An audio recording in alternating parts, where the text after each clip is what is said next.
आज के इस वीडियो में आपको बाबा साहेब के 27 वचनों के बारे में आपको बताऊंगा साथियों।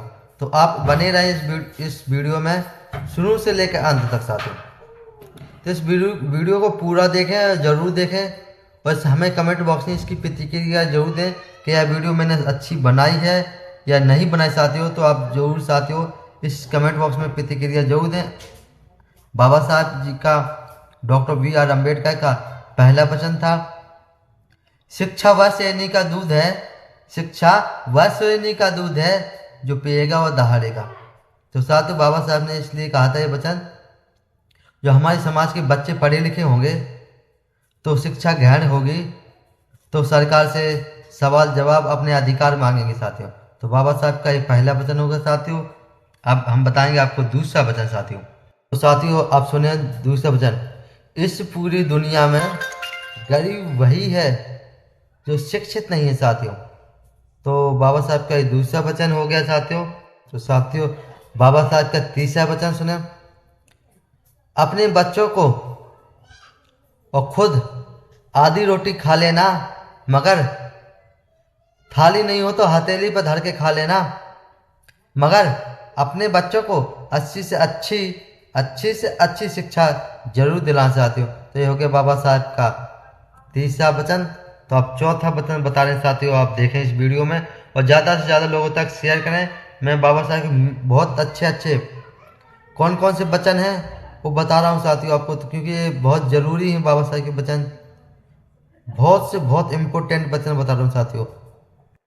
तो साथियों सुने आपका चौथा वचन, अन्याय से लड़ते लड़ते आपकी अगर मौत हो जाती है तो आने वाली पीढ़ियां उसका बदला जरूर लेंगे साथियों। अन्याय में सहते रहे आपकी मौत हो जाती है तो आने वाली अगली पीढ़ियां गुलाम बनेगी साथियों। तो ये बाबा साहब का चौथा मिशन हो गया साथियों वचन। तो बहुत ध्यान से सुने, मैं आपको बता रहा हूँ साथियों। तो साथियों आप सुने बाबा साहब का पांचवा वचन, मैं एक समुदाय की प्रगति को उस डिग्री से नापता हूँ जो महिलाओं को हासिल की है साथियों। तो बाबा साहब का आपने डॉक्टर B.R. अम्बेडकर का ये पांचवा वचन सुना। अगर आपको अच्छा लगे तो कमेंट बॉक्स में प्रतिक्रिया जरूर दें और पहली बार हमारे YouTube पर देख रहे हैं तो सब्सक्राइब जरूर करें। तो साथियों छठवां वचन, राजनीति में हिस्सा न लेने की सबसे बड़ी भूल। साथियों बाबा साहब का छठवां वचन, राजनीति में ना हिस्सा लेने का सबसे बड़ी भूल, जब आपका शासन होगा तो आप पे अत्याचार नहीं होगा साथियों।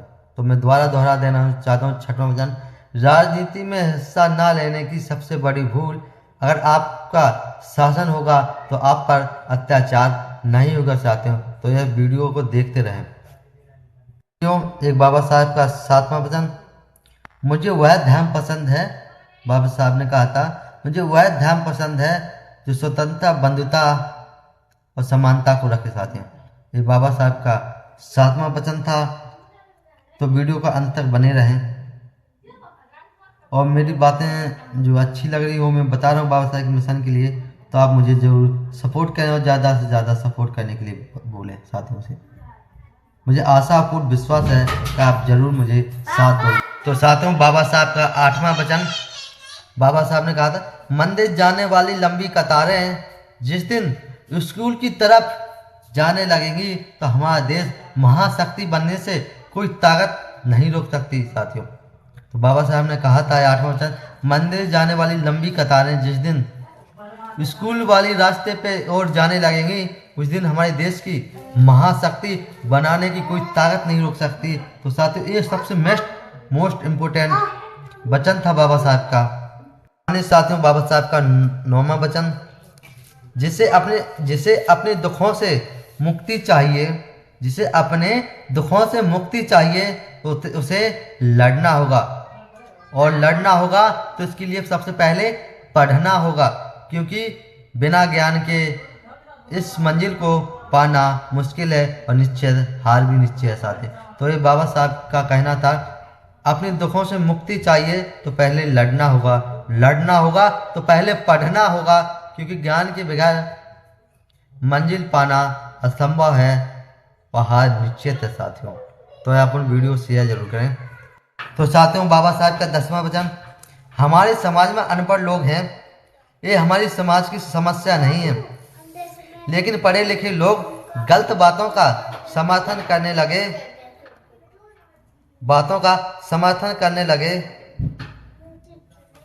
साथियों, गलत का समर्थन करने लगे तो गलत को सही दिखाने के लिए अपनी तरह बुद्धि का उपयोग करें। सम्मानित साथियों, यही हमारे समाज की समस्या है साथियों। तो जय भीम सभी साथियों को, वीडियो को शेयर करें। सम्मानित साथियों, बाबा साहब का 11वां वचन, यदि हमें अपने पैरों पर खड़ा होना है तो पहले अधिकार के लिए लड़ना होगा साथियों। सम्मानित साथियों, बाबा साहब का 12वां वचन, तो साथियों, अधिकार मांगने से नहीं मिलते हैं, छीनना पड़ता है साथियों। तो इसके लिए आपको अधिकार लेना है तो पढ़ना होगा, जब लड़ना होगा। लड़ना बिना ज्ञान के बगैर नहीं हो सकता साथियों। तो अधिकार मांगने से नहीं मिलते हैं, छीनने पड़ते साथियों। ये बाबा साहब का 12वां वचन। तो बाबा साहब का 13वां वचन, यदि आप अपने मन से स्वतंत्र हैं तभी आप वास्तव में स्वतंत्र हैं साथियों। तो बाबा साहब का 13वां वचन आप सुने। साहब का 14वां वचन, यदि अपने आधुनिक भारत युग में विकसित चाहते हैं तो सभी वर्गों को समानता होना चाहिए साथियों। बाबा साहब का 14वां वचन। अब साथियों 15वां वचन सुने आप सभी साथियों, जो झुक सकता है वो झुका भी सकता है। ये बाबा साहब का 15वां वचन। तो अपन बड़ी गौर से और ध्यान से सुने साथियों, और वीडियो को शेयर जरूर करते रहें। तो आपको बता दिया 15 16वें वचन को लिए बता रहा हूँ साथियों आपको। तो धर्म मनुष्य के लिए बना है, ना कि मनुष्य धर्म के लिए बना है साथियों। तो मैं आपको लिए बाबा साहब के 27 वचन बताऊंगा साथियों। तो बड़ी आप गौर से सुने। तो मैं अभी को आपको 16वां वचन बता चुका हूँ साथियों। तो वीडियो को जरूर बने रहें, बहुत इंपॉर्टेंट वचन आपको बाबा साहब को बताऊंगा मैं।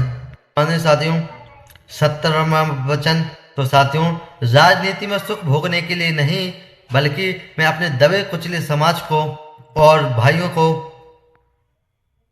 अधिकार दिलाने आया हूं साथियों। राजनीति में सुख भोगने के लिए नहीं, दबे कुचले भाइयों को अधिकार दिलाने आया हूं साथियों। आप सुने साथियों 18वां वचन, तो आप स्वाद को बदल सकते हैं, लेकिन शहर को अमृत में नहीं बदल सकते साथियों। तो आप बड़ी गौर से सुने बाबा साहब के वचनों को। बाबा साहब का 19वां वचन, आदि में अंत तक भारतीय हैं। बाबा साहब का 19वां वचन। अब सुने अपना 20वां वचन बाबा साहब का, मैं बड़ी मुश्किल से इस कारवा को यहाँ तक लाया हूँ कि मेरे मरने के बाद इस कारवा को आप आगे नहीं ले जा सकते हैं। इस कारवा को पीछे मत जाने देना साथियों। ये बाबा साहब ने कहा था और आगरा की धरती पर कहा था कि मैं इस बहुत मुश्किल से इस कारवा को मैं यहाँ तक लाया हूँ। मेरे मरने के बाद अगर आपको आगे नहीं ले जा सकते तो इस कारवा को पीछे मत जाने देना साथियों। अभी फिलहाल में यही हो रहा है, पीछे की ओर बाबा साहब का कारवा जा रहा साथियों। आप सुने बाबा साहब का 20वां वचन, आत्मा आए और चले गए और अछूत ही बने रहे साथियों। तो बाबा साहब का 21वां वचन। अब सुने 22वां वचन, वे इतिहास नहीं बना सकते हैं जो इतिहास भूल जाते हैं साथियों। अब सुने आप 23वां वचन साथियों। 23वां वचन, पानी की बूंद जब सागर में मिलती है तो अपनी पहचान खो देती है। इसी तरह इंसान समाज में रहता है तो वो अपनी पहचान खो देता है साथियों। तो मैं बताना चाहता हूँ, वीडियो को शेयर जरूर करें। तो बाबा साहब का 24वां वचन, ज्ञान हर व्यक्ति के लिए जीवन का आधार है साथियों। आप सुनेंगे आप 25वां वचन, मैं समझता हूँ, बाबा साहब ने कहा था, मैं समझता हूँ कि कोई संविधान कितना ही अच्छा बना ले, अगर संविधान चलाने वाले अच्छे होंगे तो मेरा संविधान अच्छा होगा, और जब चलाने वाले लोग ही अच्छे नहीं होंगे तो मैं कितना ही अच्छा संविधान लिख दूं पर मेरे संविधान को अच्छे से लागू नहीं होने देंगे साथियों। आप सुने बाबा साहब का 26वां वचन साथियों, संविधान चाहे कितना भी बुरा हो, अगर चलाने वाले अच्छे होंगे तो अच्छा ही साबित होगा साथियों। साथियों संविधान चलाने वाले अच्छे ही होंगे साथियों। और बाबा साहब का 27वां वचन सुने। आपका 27वां वचन साथियों, अच्छा दिखने के लिए नहीं बल्कि अच्छा बनने के लिए जियो साथियों। तो आई लव यू बाबा साहब। तो मेरी वीडियो अगर पसंद आए तो लोगों तक शेयर करें और कमेंट बॉक्स में अपनी प्रतिक्रिया जरूर दें। बड़ी मेहनत से मैं इस वीडियो को बना रहा हूँ साथियों। मैं हरियाणा में राजमिस्त्री का काम करता हूँ साथियों। मैं MP 36 का रहने वाला हूँ। आप देख रहे हैं RK Ambedkar MP 36 YouTube channel को। तो सभी साथी सपोर्ट करें अपने भाई को। मैं किसी से पैसा नहीं मांगूंगा, केवल मात्र आपसे सब्सक्राइब और पूरी वीडियो देखने के लिए बोलूँगा साथियों। हाथ जोड़ के विनती है, प्रार्थना है आप सभी से। मुझे आशा और पूर्ण विश्वास है कि आप इस वीडियो को पूरा जरूर देखेंगे और अंत तक देखी भी होगी साथियों आपने। तो आपको जय भीम जय संविधान। तो बाबा साहब ने यह अपने 27 वचन दिए बताए। बाकी और वचन आप कमेंट बॉक्स में प्रतिक्रिया दें तो आगे के बाकी और वचन बाबा साहब के आपके बीच में रख सकूंगा साथियों। मुझे पूर्ण आशा विश्वास है कि आप सभी साथी मुझे सपोर्ट जरूर करेंगे और ज़्यादा से ज़्यादा संख्या में करेंगे। मिलते हैं अगली वीडियो में। तो आप कमेंट में प्रतिक्रिया जरूर दें, लाइक सब्सक्राइब शेयर जरूर करें साथियों। जय भीम जय संविधान।